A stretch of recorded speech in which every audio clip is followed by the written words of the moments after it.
Preview.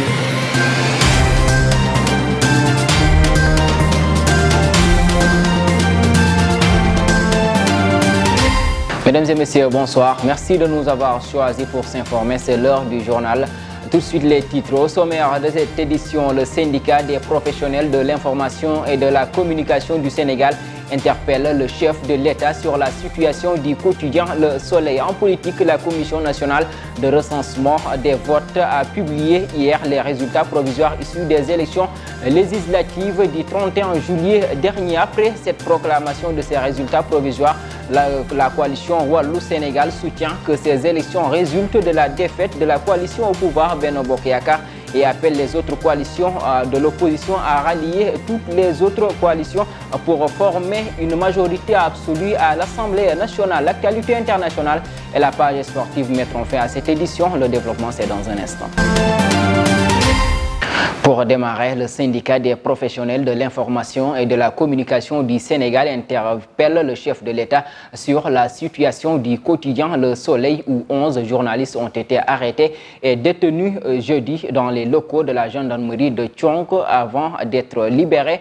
Une première fois dans l'histoire de cette maison de presse sise à Anne. Ces travailleurs protestent contre la gestion gabégique du directeur général du quotidien Le Soleil. Et puis en politique, la Commission nationale de recensement des votes a publié hier les résultats provisoires issus des élections législatives du 31 juillet 2022. La coalition Benno Bokk Yakaar et l'intercoalition Yewwi Wallu sont sorties victorieuses de ces joutes électorales.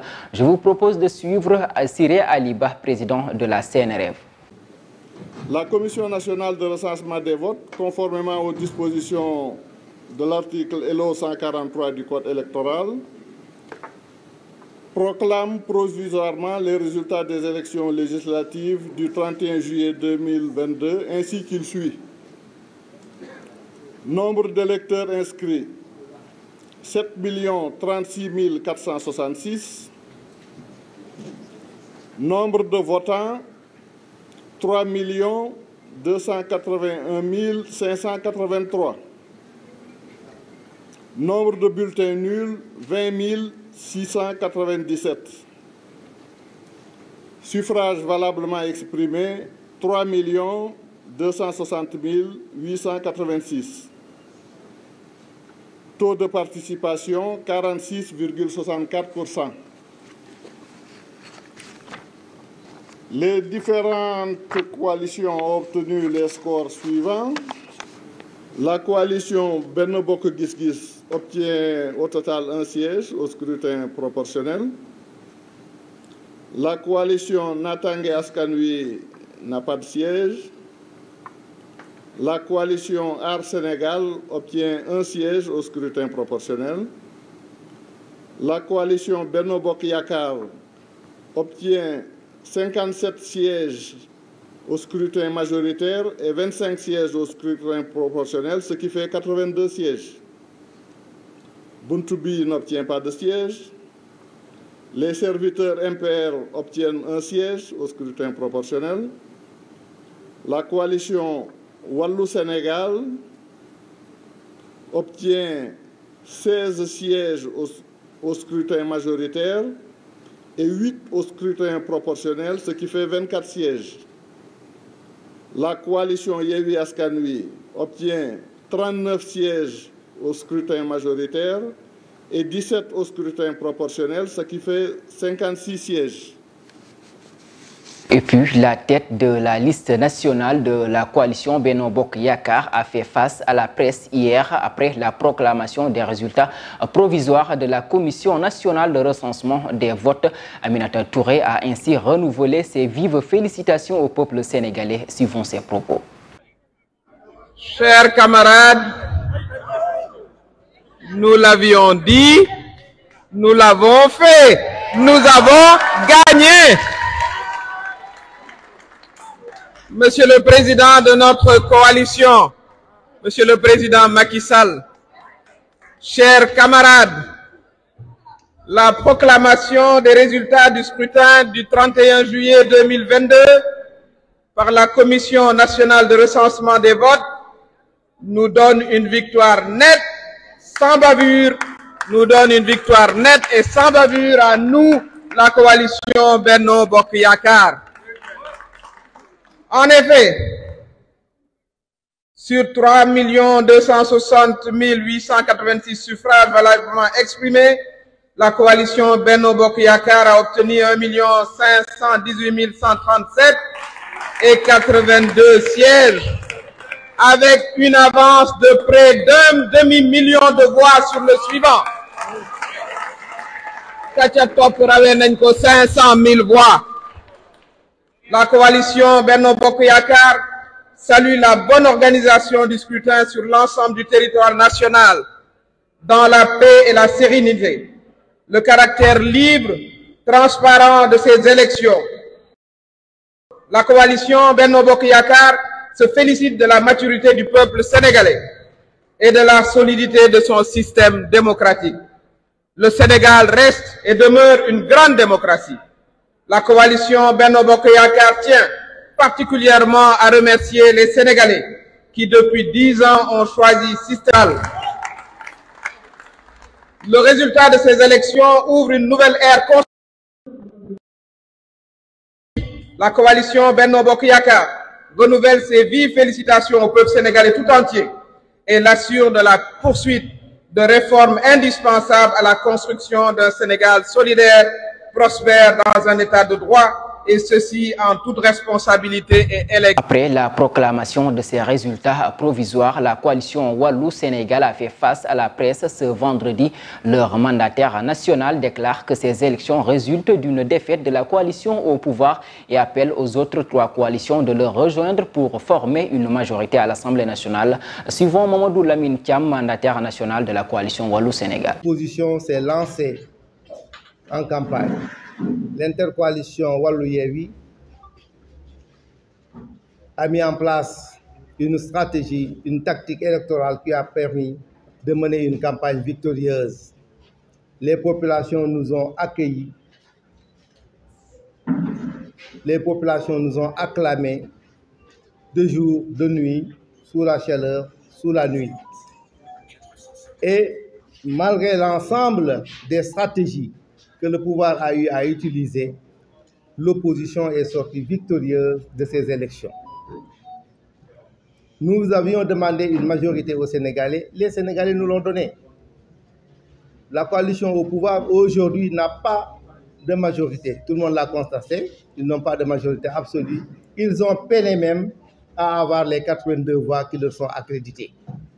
Ce qui aujourd'hui proclame incontestablement la victoire de l'opposition sénégalaise. C'est pour dire aujourd'hui, force est de constater la défaite de la coalition Benno Bokk Yakaar. La coalition du président Macky Sall est défaite et se retrouve aujourd'hui minoritaire à l'Assemblée nationale. Parce que si on fait la somme des voix des coalitions concurrentes, elle est minoritaire. C'est là donc que nous exaltons donc l'opposition à se renforcer, à renforcer son unité. C'est déjà acquis au niveau de l'intercoalition Wallu-Yewwi. Nous avons 3 autres coalitions qui sont victorieuses, qui ont des députés.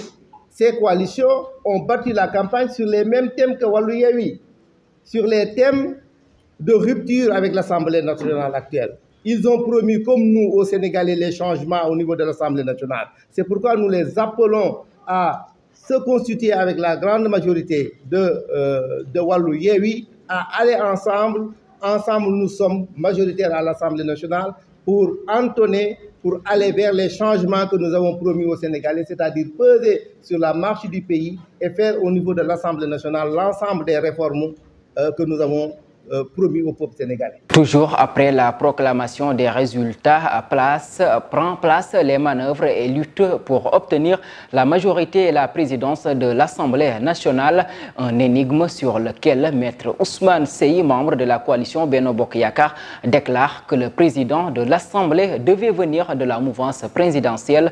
Plus de détails avec Yvon Aka.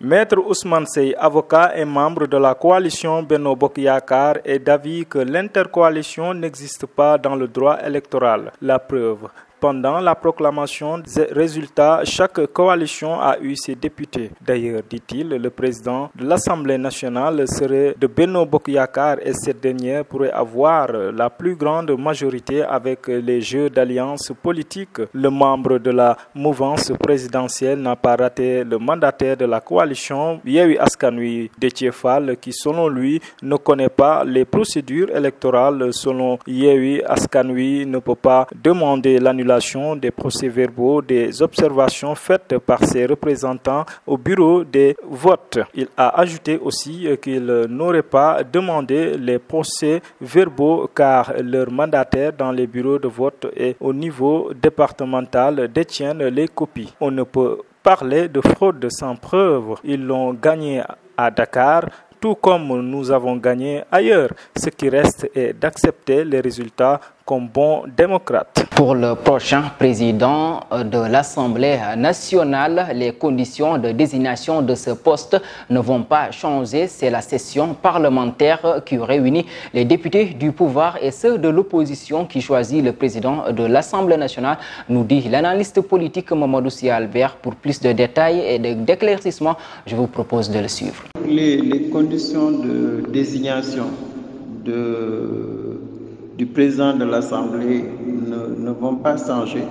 C'est la session parlementaire qui réunit et les députés du pouvoir et ceux de l'opposition qui choisit le président de l'Assemblée nationale. Donc il n'y aura pas de changement au niveau des modalités de désignation.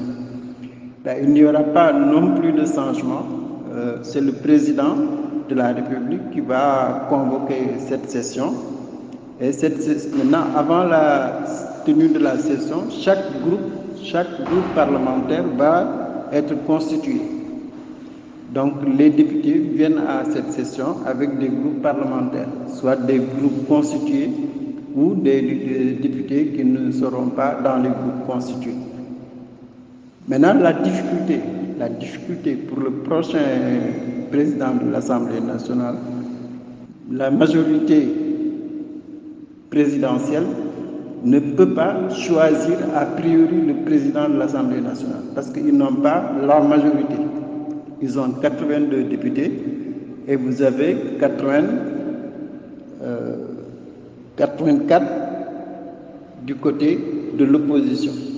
Donc, la majorité présidentielle, elle est minoritaire.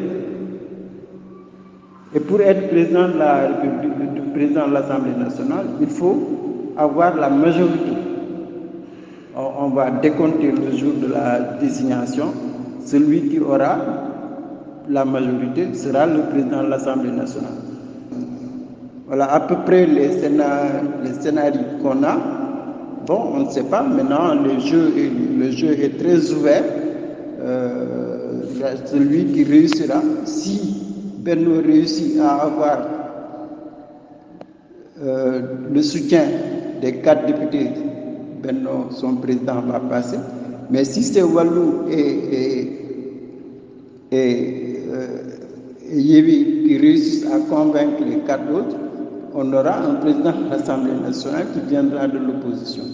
Donc on est devant cette situation très délicate. Parlons de tout à fait autre chose. L'État du Sénégal et les représentants du mouvement Force démocratique de la Casamance ont signé un accord de paix à Bissau. Il s'agit d'une déclaration d'engagement mutuel entre l'État du Sénégal et le mouvement MFDC portant sur les modalités du dépôt des armes. Cette rencontre pour un dialogue s'est tenue les 3 et 4 août à Bissau sous les auspices du président de la République de la Guinée-Bissau et président en exercice de la CEDEAO, Oumar Sissoko Embalo. Plus de détails avec Oumou Kalsoum Diallo. Le Sénégal a signé jeudi 4 août à Bissau un accord de paix avec des rebelles de Casamance. Ces derniers s'engagent à déposer les armes et à œuvrer pour le retour définitif de la paix dans la région, théâtre d'une des plus vieilles rébellions africaines en activité. Le chef rebelle César Atoute Badiat, à la tête d'une unité de mouvement des forces démocratiques de Casamance, FFDC, est un émissaire du président sénégalais Macky Sall, ont ratifié l'accord à la présidence de la République bissau-guinéenne. Vous êtes entré dans le maquis quand j'avais 10 ans. Aujourd'hui, j'en ai 50. Je crois que ça suffit maintenant. Combien de personnes sont mortes, mutilées ou ont quitté leur village? Nous allons vous accompagner dans la recherche de la paix, a déclaré le chef de l'État bissau-guinéen Umaro Sissoko Embalo, en s'adressant à César Atoute-Badiate. Je puis vous assurer que nous allons être les géants de cet accord. Le dirigeant sénégalais Macky Sall a dans la foulée félicité cette avancée. Je salue l'accord de paix et de dépôt des armes signé ce 4 août à Bissau entre le Sénégal et le comité provisoire des ailes politiques et combattantes du MFDC. Je reste engagé pour la consolidation de la paix durable en Casamance. Il remercie en outre son homologue bissau-guinéen et actuel président en exercice de la Communauté économique des États d'Afrique de l'Ouest, CEDEAO, pour sa médiation. Macky Sall a fait de la paix définitive en Casamance l'une des priorités de son second mandat. Cette traction pour un règlement du conflit n'avait jusqu'alors pas abouti à un accord définitif. La fuite, notamment, à des divisions au sein du MFDC. Depuis plus d'une décennie, la journée internationale de la bière est célébrée dans plusieurs pays à travers le monde. Cette célébration a pour but la réunion des amis autour d'une table, mais une consommation trop abusive entraîne de risques graves pour la santé. Plus de détails avec Abdou Wahab. La journée internationale de la bière est célébrée chaque année le premier vendredi de chaque mois d'août. Le but de cette fête est de permettre aux amis de se réunir et de déguster une bière ensemble. Conçue à l'origine par Jess Assalonov en 2007, la journée internationale de la bière est une fête fondée par Aaron Araki, Evan Hamilton et Richard Hernandez à Santa Cruz, en Californie. Ils ont ensuite convaincu leur bar local de le célébrer et ont même créé un site web pour remercier l'industrie de la bière. Aujourd'hui, la journée internationale de la bière est célébrée sur tous les continents du monde, dans près de 60 pays et plus de 210 villes. Cependant, une consommation trop importante pourrait ainsi augmenter les risques de survenue de nombreux cancers, dont les cancers de voie digestive et le cancer du sein. Ça peut aussi favoriser la survenue de maladies cardiovasculaires, être une des principales causes de cirrhose. Donc, une boisson à consommer avec modération. Place à l'actualité hors de chez nous en Côte d'Ivoire. Le Conseil national de sécurité se penche sur les cas des 49 soldats détenus au Mali depuis plus de 3 semaines, présidé par le président Alassane Ouattara. Il déplore le fait que les autorités de transition du Mali continuent de détenir ces soldats de façon arbitraire. En RDC, la société civile de Kolwezi réagit après les dérapages de l'opération policière Zéro délinquant cette semaine dans les rues de la ville capitale de la province de Lualaba dans le sud-ouest du pays. Selon RFI, l'opération policière Zéro délinquant a fait au moins 3 morts à Kolwezi. Elle s'est transformée en rafle indiscriminée de délinquants et sans abri et de jeunes réclamés. Aujourd'hui, par leur famille, des centaines d'entre eux ont été amenés du centre de rééducation de Kanyama à KCC. Et puis, l'armée taïwanaise a déclaré que 68 avions de chasse chinois et 13 navires de guerre avaient franchi vendredi la ligne médiane du 2-3 de Taïwan qui sépare l'île de la Chine continentale lors des gigantesques manœuvres organisées par Pékin. Nous condamnons l'arrivée communiste qui a délibérément franchi la ligne médiane, a déclaré le ministère de la Défense dans un communiqué. Et puis la Russie expulse 14 diplomates bulgares. Cette mesure est une réponse à la décision totale injustifiée de la partie bulgare de déclarer persona non grata 70 employés de nos institutions à l'étranger et d'instaurer des quotas sur le personnel diplomatique, administratif et technique de la Russie en Bulgarie, a fait savoir la diplomatie russe dans un communiqué. Face à la page sportive basket avant la 4e fenêtre des éliminatoires de la Coupe du Monde qui se tiendra du 26 au 28 août à Monastir, l'équipe nationale de basket va livrer 3 matchs amicaux dont 2 contre le Cap-Vert et en face à l'Égypte. Le Sénégal jouera le Cap-Vert les 17 et 19 août au Stadium Marius Ndiaye avant de rencontrer l'Égypte le 23 août à Monastir. Du foot à présent, l'équipe de Jaraaf a entamé hier jeudi un regroupement fermé pour mieux préparer la Coupe CAF à laquelle ils prendront part dès le 15 septembre prochain. Après une dernière participation il y a 2 ans qui les avait vus se hisser en quart de finale, les Médinois devront passer 2 tours en préliminaire avant d'accéder au tour qualificatif à la phase de groupe de la compétition. Du mercato pour finir, poussé vers la sortie au Paris Saint-Germain, Idrissa Gana Gueye est toujours dans le viseur d'Everton. Le club ferait pression pour signer le champion d'Afrique. Selon Sky Sport, et face au temps qui commence à se faire long, les Toffees feraient actuellement pression pour rapatrier leur ancien joueur à Goodison Park et aimeraient trouver un accord le plus rapidement possible. Mesdames et messieurs, c'est la fin de cette édition. Merci de l'avoir suivi. Rendez-vous demain à la même heure. Merci. Preview.